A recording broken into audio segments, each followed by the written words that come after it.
Kalau bunyi tu kan bunyi kucing ke pun.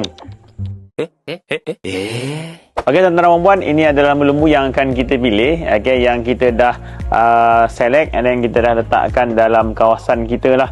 Tak silap saya lebih kurang hampir 35 ekor setakat hari ini dah pendaftaran untuk korban bersama dengan kami, masya-Allah tabarakallah.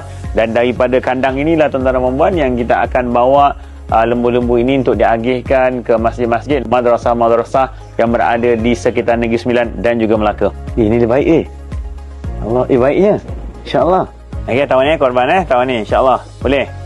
Okey, jadi insya-Allah tuan-tuan dan puan, saya mengajak kepada semua siapa yang nak join lagi, silakan. Insya-Allah tahun ni kita meriahkan, okey, untuk korban asnaf kita yang akan kita berikan kepada anak yatim, kepada tahfiz, kepada masjid. Sebab tujuan utama kita nak beri sebanyak mungkin masjid dan juga madrasah untuk berkorban pada tahun ini. Doakan saya tuan-tuan, doakan kami semua.